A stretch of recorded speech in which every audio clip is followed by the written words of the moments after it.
వివరాల్లోకి వెళ్తే కేంద్ర మధ్యంతర బడ్జెట్ 2024-25ను కేంద్ర ఆర్థిక మంత్రి నిర్మలా సీతారామన్ పార్లమెంటుకు సమర్పించనున్నారు. ఉదయం 11 గంటలకు ఆమె మధ్యంతర బడ్జెట్ను ప్రవేశపెట్టనున్నారు. కేంద్ర ఆర్థిక శాఖ ఈసారి కూడా డిజిటల్ రూపంలోనే బడ్జెట్ కాపీని అందుబాటులోకి తీసుకురానుంది. నిర్మలా సీతారామన్ ఉదయం 9 గంటలకు కేంద్ర ఆర్థిక శాఖ కార్యాలయానికి చేరుకొని అక్కడి నుంచి అధికారులతో కలిసి రాష్ట్రపతి భవన్కు వెళ్లనున్నారు. ఉదయం 9:30 రాష్ట్రపతిని కలిసి బడ్జెట్ సమర్పణకు అనుమతి తీసుకుంటారు.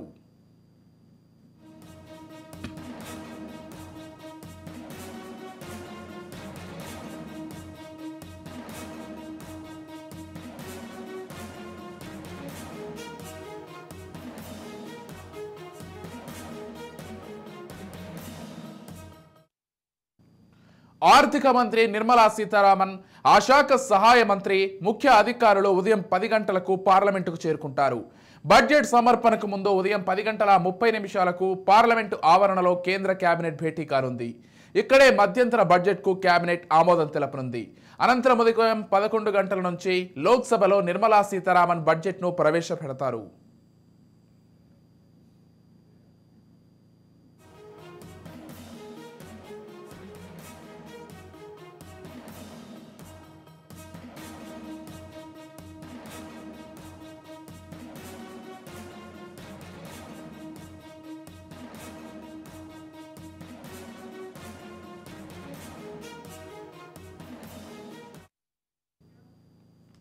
ఏపీ కేబినెట్ సమావేశం ముగిసింది. సీఎం జగన్మోహన్ రెడ్డి అధ్యక్షతన మంత్రివర్గం భేటీ అయ్యింది. వైఎస్ఆర్ చేయూత నిధుల విడుదలకు కేంద్రం ఆమోదం తెలిపింది. 6,100 పోస్టులతో డిఎస్సి 2024 విడుదలకు నిర్ణయం తీసుకుంది ప్రభుత్వం. ఇక ఓట్ ఆన్ అకౌంట్ బడ్జెట్ సమావేశాలపై ప్రధానంగా కేబినెట్లో చర్చించనున్నట్లుగా తెలుస్తోంది. ఎన్నికలు సమీపిస్తుండటంతో అసంతృప్తి వర్గాలను మచ్చిక చేసుకునే విధంగా నిర్ణయాలు తీసుకుంటున్నట్లు సమాచారం.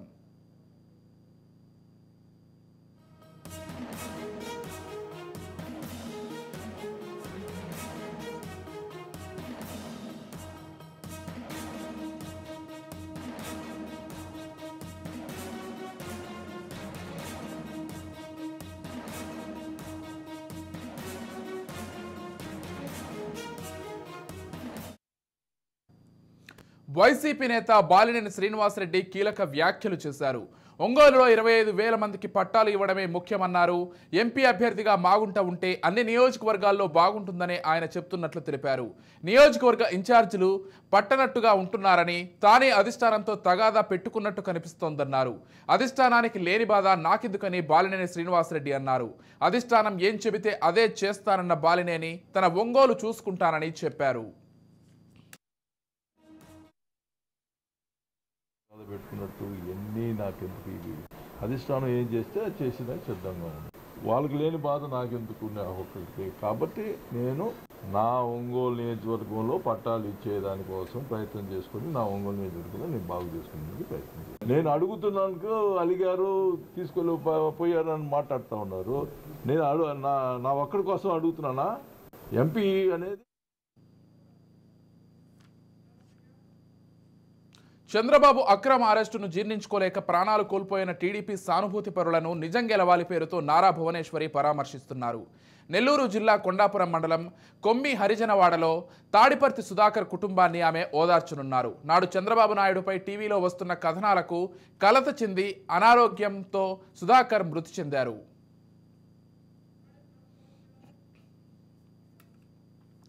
కర్నూలు జిల్లా పత్తికొండ మండలం హోసూరు గ్రామంలో వైఎస్ఆర్ హెల్త్ క్లినిక్ సెంటర్లకు నూతన భవనాలను ఎమ్మెల్యే శ్రీదేవి ప్రారంభించారు. 48 లక్షలు వెచ్చించి వైఎస్ఆర్ హెల్త్ క్లినిక్లను నూతన భవనాలను నిర్మించారు. అనంతరం ఏర్పాటు చేసిన బహిరంగ సభలో ఎమ్మెల్యే మాట్లాడుతూ కేఈ శ్యాంబాబుకు సవాల్ విసిరారు. పత్తికొండలో అభివృద్ధి ఎవరు చేశారు శ్యాంబాబు? మీ నాన్న కేఈ కృష్ణమూర్తి అభివృద్ధి చేశారా, లేక శ్రీదేవమ్మ అభివృద్ధి చేసిందా అని ప్రశ్నించారు. మీరు పత్తికొండను అభివృద్ధి చేసి ఉంటే ఈరోజు పత్తికొండ మీ అడ్డా అయి ఉండేదని శ్యాంబాబుకు చురకలంటించారు.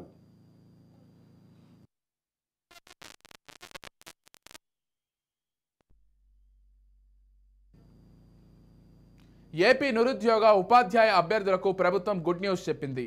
రాష్ట్ర వ్యాప్తంగా గుర్తించిన 6,100 ఖాళీల్ని డిఎస్సి ద్వారా భర్తీ చేయనున్నట్లు కేబినెట్ నిర్ణయం తీసుకుంది. ఇప్పటికే టెట్కు పరీక్షకు దరఖాస్తు ప్రక్రియను ప్రభుత్వం అమలు చేసింది. ఎప్పట్లాగే తొలుత టెట్ పరీక్షను అనంతరం డిఎస్సి పరీక్షను నిర్వహించనున్నట్లు ప్రకటించిన ప్రభుత్వం త్వరలో పరీక్షా తేదీ షెడ్యూల్ నోటిఫికేషన్కు సంబంధించి అధికారికంగా ప్రకటించనున్నట్లు తెలిపింది.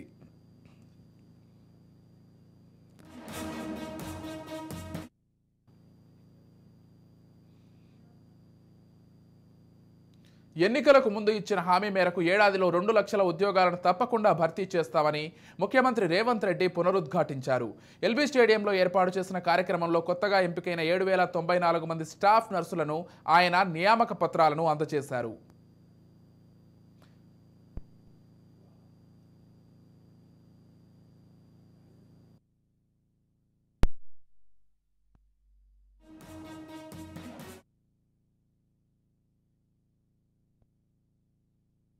ముఖ్యంగా ఆడబిడ్డలను ఈ సందర్భంగా టీఎస్పీఎస్సీ ద్వారా త్వరలో ఉద్యోగాల భర్తీ చేపడతామన్నారు. 15,000 పోలీసు ఉద్యోగాలను కూడా భర్తీ చేయనున్నట్లు తెలిపారు. స్టాఫ్ నర్సుల నియామకం చాలా రోజులుగా పెండింగ్లో ఉందని, వైద్య ఆరోగ్య శాఖ మంత్రి పరిస్థితిని సమీక్షించి నియామకాలు త్వరగా జరిగేలా చూశారన్నారు. ఉద్యోగ నియామకం వేళ మీ సంతోషంలో భాగస్వామ్యం కావాలనుకున్నామన్నారు. ముఖ్యమంత్రి రేవంత్ రెడ్డి హైదరాబాద్ నగర ట్రాఫిక్ సమస్యలపై దృష్టి సారించారు. ట్రాఫిక్ సమస్యల పరిష్కారానికి సంబంధిత అధికారులకు కీలక ఆదేశాలు జారీ చేశారు. ట్రాఫిక్ నియంత్రణకు సిబ్బంది కొరతను అధిగమించేందుకు వెంటనే తగినంత మంది హోంగార్డులను నియామకాలకు చేపట్టాలని ఆదేశించారు. హైదరాబాద్ పరిధిలో ట్రాఫిక్ నియంత్రణను ట్రాఫిక్ విభాగం అత్యంత ప్రాధాన్యంగా తీసుకోవాలన్నారు. ట్రాఫిక్ హోంగార్డు నియామకాలను 3 నెలల్లోగా ఏర్పాటు చేసుకోవాలన్నారు. వివిధ విభాగాల్లో పనిచేస్తున్న హోంగార్డులను వెంటనే ట్రాఫిక్ విభాగానికి తిరిగి రప్పించి ట్రాఫిక్ నియంత్రణ విధులకు వారి సేవలను వినియోగించుకోవాలని సూచించారు.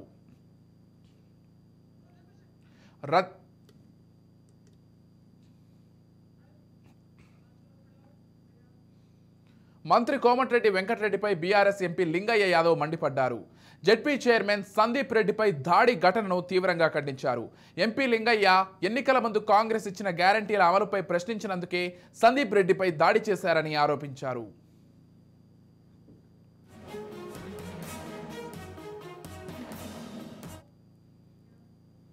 సీఎం రేవంత్ రెడ్డి ప్రభుత్వం మరో సంచలన నిర్ణయం తీసుకుంది.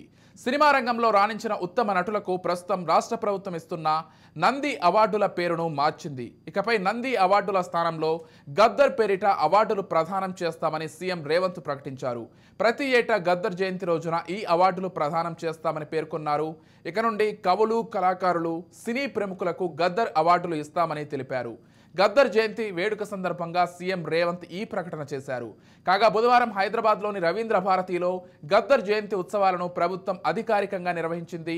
ఈ కార్యక్రమానికి హాజరైన రేవంత్ రెడ్డి మాట్లాడుతూ నంది అవార్డులను పునరుద్ధరించాలని పలువురు సినీ ప్రముఖులు కోరినట్లు తెలిపారు.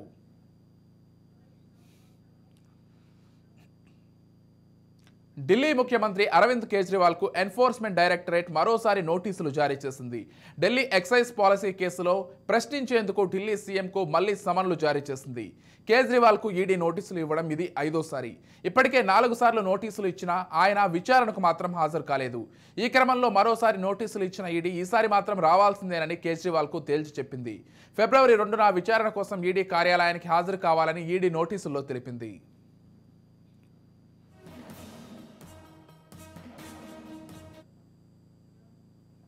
జ్ఞానవాపి మసీదు కేసులో వారణాసి కోర్టు కీలక తీర్పు ఇచ్చింది. ఈ మసీదు హిందూ దేవాలయంపై కట్టారని, ఇప్పటికే అందులో దేవాలయం ఆనవాళ్లు ఉన్నాయని కొందరు కోర్టును ఆశ్రయించారు. దీంతో విచారణ చేపట్టిన కోర్టు మసీదు ప్రాంగణంలో ఆర్కియాలజికల్ సర్వే ఆఫ్ ఇండియా చేత శాస్త్రీయ పరిశోధనకు ఆదేశించింది. దీంతో సర్వే చేపట్టిన ఏఎస్ఐ మసీదును దేవాలయంపైనే కట్టారని, దీనికి తగు ఆనవాళ్లు లభ్యమైనట్లు వారు చేసిన సర్వేలో తెలిపారు. ఈ సర్వే ఆధారంగా చేసుకుని వారణాసి కోర్టు ఈరోజు కీలక తీర్పును ప్రకటించింది.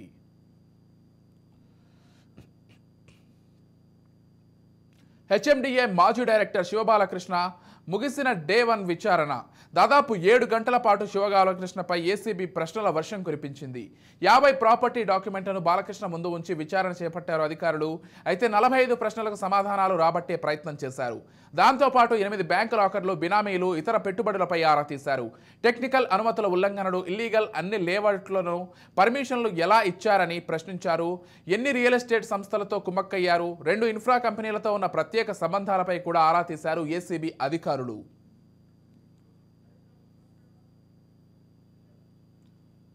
భూమి కొనుగోలు వ్యవహారంలో మాజీ సీఎస్ సోమేష్ కుమార్ మెడకు ఉచ్చు బిగుసుకుంటోంది. పక్కా ప్లాన్ ప్రకారమే రంగారెడ్డి జిల్లా యాచారంలో ఆయన భూములు కొనుగోలు చేసినట్లు అనుమానాలు వ్యక్తమవుతున్నాయి. ఫార్మా సిటీ అక్కడకు వస్తుందని ముందే తెలుసుకుని 2018లో ఆయన అక్కడ భూములు కొనుగోలు చేసినట్లు వార్తలు వినిపిస్తున్నాయి. మొత్తం 4 వద్ద 25 ఎకరాల భూమిని సోమేష్ కుమార్ కొనుగోలు చేశారు. ఒక్కో ఎకరానికి కేవలం 2 లక్షలు మాత్రమే వెచ్చించి విలువైన భూమిని దక్కించుకున్నట్లు తెలుస్తోంది. అతి తక్కువ ధరకే భూములు దక్కడంపై అనుమానాలు వ్యక్తమవుతున్నాయి. క్విట్ ప్రోకో జరిగినట్లు ఏసీబీ అనుమానం వ్యక్తం చేస్తోంది. కాగా సోమేష్ కుమార్ తన భార్య పేరు మీద ఈ భూములు రిజిస్ట్రేషన్ చేయించుకున్న విషయం తెలిసిందే. ఎమ్మెల్యే కోట ఎమ్మెల్సీలుగా ఎన్నికైన మహేష్ కుమార్ గౌడ్, బల్మూరి వెంకట్లు ప్రమాణ స్వీకారం చేశారు. శాసనమండలిలో చైర్మన్ గుత్తా సుఖేందర్ రెడ్డి వీరి చేత ప్రమాణ స్వీకారం చేయించారు.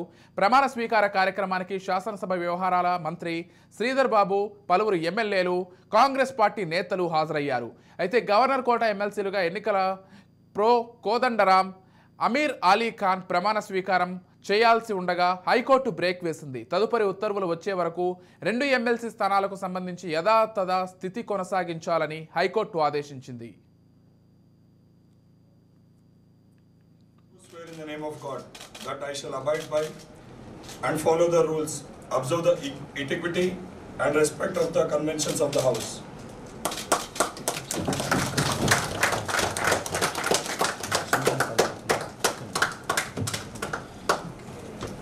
శాసన మండలి అనేది పెద్దల సభ. అలాంటి పెద్దల సభకు మాకు అవకాశం కల్పించడం రాహుల్ గాంధీ తీసుకున్న గొప్ప నిర్ణయమని ఎమ్మెల్సీలు బల్మూరి వెంకట్, బొమ్మ మహేష్ గౌడ్ అన్నారు. కాంగ్రెస్ ప్రభుత్వం యువతకు ప్రాధాన్యత ఇస్తుందన్నారు. రాష్ట్రంలో మా ప్రభుత్వం ఉన్నందున అన్ని సమస్యల పరిష్కారానికి కృషి చేస్తామన్నారు. ఎమ్మెల్సీ అవ్వడానికి సహకరించిన సీఎం రేవంత్ రెడ్డితో పాటు రాష్ట్రంలోని అన్ని విభాగాల నాయకులందరికీ కృతజ్ఞతలు తెలిపారు.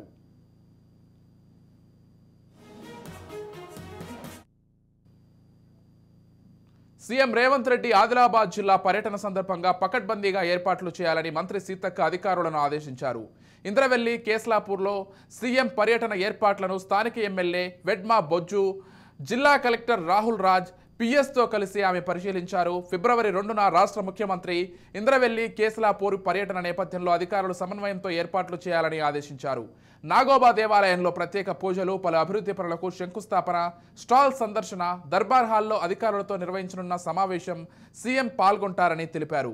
ఈ కార్యక్రమాలకు ఎలాంటి ఇబ్బందులు తలెత్తకుండా అవసరమైన ఏర్పాట్లను సమర్థవంతంగా చేపట్టాలని ఆమె ఆదేశించారు. అనంతరం ఇంద్రవెల్లి అమరుల స్తూపం వద్ద మంత్రి, ఎమ్మెల్యే అధికారులు నివాళులు అర్పించారు. మరణించినటువంటి ఆదివాసీ అమరవీరుల యొక్క స్మృతి వనాన్ని కూడా మరి ప్రకటించి అక్కడ చనిపోయినటువంటి కుటుంబాలకు సంబంధించినటువంటి వివరాలతో కూడినటువంటి వాళ్ళకు కావాల్సినటువంటి ఏర్పాట్లను కానీ అదేవిధంగా ఉద్యోగ ఉపాధి అవకాశాలకు సంబంధించింది కూడా ఒక స్పెషల్ జీవోను కూడా తీసుకురావడం జరుగుతుంది.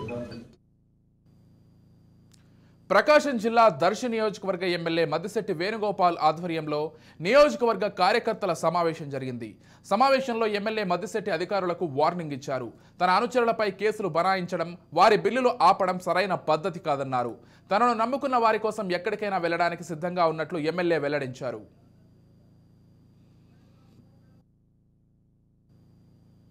మనీ లాండరింగ్ కేసులో ఈడీ విచారణ ఎదుర్కొంటున్న జార్ఖండ్ ముఖ్యమంత్రి హేమంత్ సోరెన్ పోలీసులను ఆశ్రయించారు. తనను విచారించిన ఈడీ అధికారులపై ఎస్సీ, ఎస్టీ అట్రాసిటీ కేసు కింద కేసును నమోదు చేయాలని కోరారు. జనవరి 29న న్యూఢిల్లీలో ఈడీ అధికారులు తన తనిఖీలు నిర్వహించిన వైనాన్ని తన ఫిర్యాదులో పేర్కొన్నారు.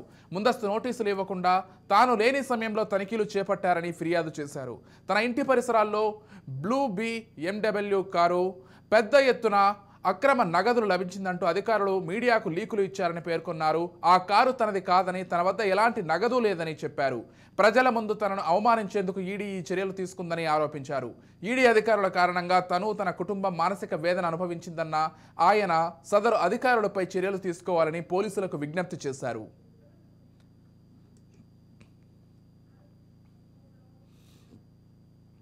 ఇక ఎప్పటికీ ఎన్డీఏ కూటమిలో కొనసాగుతూ రాష్ట్ర ప్రజలకు మెరుగైన సేవలు అందిస్తామని బీహార్ సీఎం నితీష్ కుమార్ పేర్కొన్నారు. మహాకూటమి నుంచి బయటపడి బీజేపీ మద్దతుతో బీహార్లో కొత్త ప్రభుత్వం ఏర్పాటు చేసిన అనంతరం నితీష్ కుమార్ ఈ వ్యాఖ్యలు చేశారు. విపక్ష కూటమికి మరో పేరు ఎంచుకోవాలని తాను కోరిన ఇండియా పేరును ఖరారు చేశారని నితీష్ ఆరోపించారు. ఇప్పటి వరకు లోక్సభ ఎన్నికల్లో ఏ పార్టీ ఎన్ని స్థానాల్లో పోటీ చేస్తుందని వారు నిర్ణయించుకోలేకపోయారని ఎద్దేవా చేశారు. దీంతో తాను విపక్ష కూటమిని వీడి గతంలో తాను ప్రయాణం సాగించిన వారి పక్షానికి చేరుకున్నానని, ఇక ఇప్పటి నుంచి ఎన్డీఏ కూటమిలోనే ఎప్పటికీ కొనసాగుతామని స్పష్టం చేశారు. బీహార్ ప్రజల అభివృద్ధి కోసం పాటుపడతామని అన్నారు.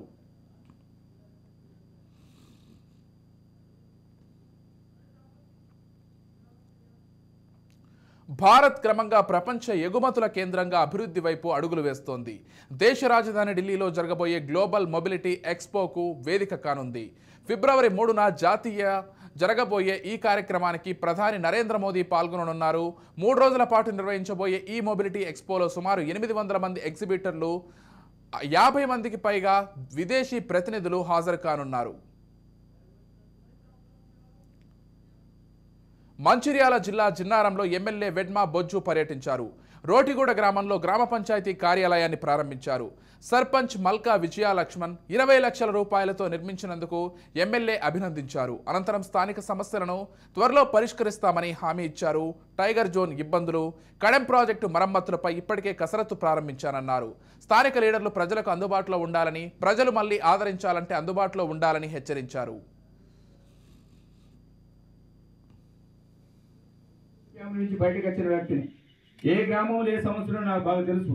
ఈ ప్రాంతంలో తిరిగినటువంటి, ఇప్పుడు కాదు ఎలక్షన్ కంటే ముందు కూడా అనేక సందర్భాల్లో ప్రతి గ్రామంలో తిరిగినటువంటి వ్యక్తిని. నేను ఒక విజ్ఞానవాదిని, ఒకసారి చెప్తే నేను ఎన్ని రోజులైనా గుర్తించిన వ్యక్తిని.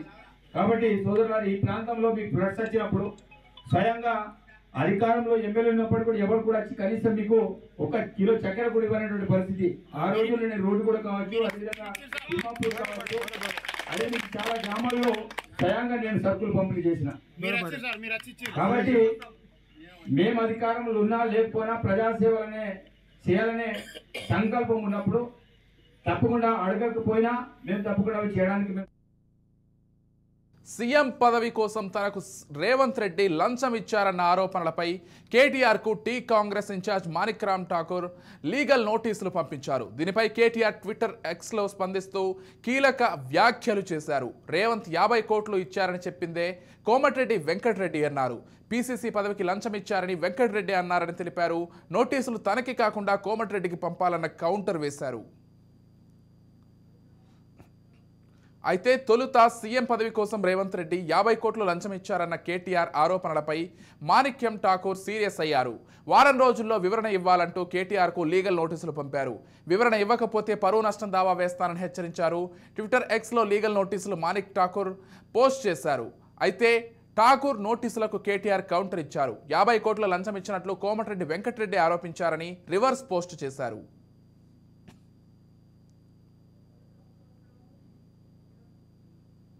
హుజూరాబాద్ నియోజకవర్గం ఎమ్మెల్యే కౌశిక్ రెడ్డికి ఊహించని షాక్ తగిలింది. జమ్మికుంట మున్సిపల్ పరిధిలోని 13 బీఆర్ఎస్ కౌన్సిలర్లు కాంగ్రెస్లో చేరేందుకు గాంధీ భవన్కు వెళ్లారు. నియోజకవర్గ ఇన్ఛార్జ్ ఉడతల ప్రణవ్, ప్రత్తి కృష్ణారెడ్డి ఆధ్వర్యంలో మంత్రి పొన్నం ప్రభాకర్ సమక్షంలో కాంగ్రెస్ పార్టీలో చేరనున్నారు. నెల రోజుల క్రితం మున్సిపల్ చైర్మన్ రాజేశ్వరరావుపై అవిశ్వాస తీర్మానం చేశారు. కానీ అది 6 రోజుల క్రితం వీగడంతో కాంగ్రెస్లో చేరుతున్నట్లు సమాచారం.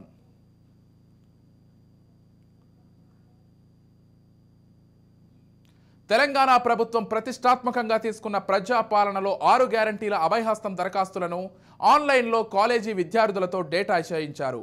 బిల్లుల చెల్లింపు విషయం అడగగానే ముఖం చాటేశారు మున్సిపల్ అధికారులు.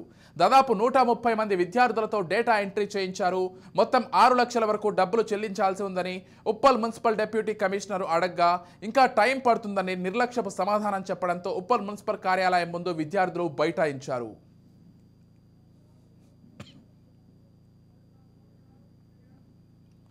కుమారి ఆంటీ షాపును మార్చాలనే నిర్ణయాన్ని తెలంగాణ ప్రభుత్వం వెనక్కి తీసుకుంది. యథావిధిగా కుమారి ఆంటీ షాపును కొనసాగించాలని సీఎం రేవంత్ రెడ్డి డీజీపీని ఆదేశించారు. ఈ మేరకు ఎంఏయుడి అధికారులను సీఎం రేవంత్ ఆదేశించారు. ప్రజా పాలనకు ప్రాధాన్యత ఇస్తామంటూ సీఎంఓ ట్వీట్ చేసింది. ఇక అతి త్వరలోనే సీఎం రేవంత్ రెడ్డి కుమారి ఆంటీ ఫుడ్ స్టాల్కు వెళ్తారని తెలుస్తోంది. హైదరాబాద్ సిపి కొత్తకోట శ్రీనివాస్ రెడ్డి సంచలన నిర్ణయం తీసుకున్నారు. పంజాగుట్ట పోలీస్ స్టేషన్లో మొత్తం సిబ్బందిని ఒకేసారి బదిలీ చేశారు. పిఎస్లోని మొత్తం 82 మంది సిబ్బందిని బదిలీ చేస్తూ ఉత్తర్వులు బుధవారం జారీ అయ్యాయి. ఇన్స్పెక్టర్ నుంచి హోంగార్డు వరకు అందరినీ ఒకేసారి బదిలీ చేయడం సంచలనంగా మారింది. తొలిసారి పిఎస్ సిబ్బంది మొత్తాన్ని సిపి బదిలీ చేశారు. మాజీ ఎమ్మెల్యే షకీల్ కుమారుడు వివాదంలో ఇప్పటికే పలు ఆరోపణలు ఉన్న విషయం తెలిసిందే. కీలక విషయాలు బయటికి పొక్కడంపై సిపి సీరియస్ అయ్యారు. మాజీ ప్రభుత్వ పెద్దలకు కీలక సమాచారం చేరవేస్తున్నారని సిబ్బందిపై సిపి వేటు వేసినట్లుగా తెలుస్తోంది. వేటుపడ్డ సిబ్బందిని సిటీ ఆర్మడ్ రిజర్వ్ ప్రధాన కార్యాలయంలో రిపోర్టు చేయాలని సిపి ఉత్తర్వుల్లో తెలిపారు.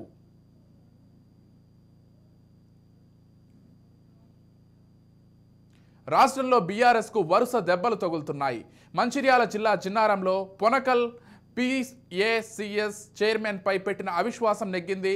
దీంతో కొత్త చైర్మన్గా అల్లం రవి బాధ్యతలు చేపట్టారు. ఈ క్రమంలో కొత్తగా ఎన్నికైన చైర్మన్ గత ప్రభుత్వంపై కీలక వ్యాఖ్యలు చేశారు. గత చైర్మన్ రైతులను పట్టించుకోవడం లేదని ఆరోపించారు. అందుకే ఆయనపై అవిశ్వాసం నెగ్గిందన్నారు. ఇకపై తాను రైతులకు అందుబాటులో ఉండి అన్ని రకాల సేవలు అందిస్తానన్నారు. జల్లికట్టు తరహాలో ఉద్యమం చేసి ఏపీకి ప్రత్యేక హోదా తెచ్చుకోవాలని జేడీ లక్ష్మీనారాయణ పిలుపునిచ్చారు.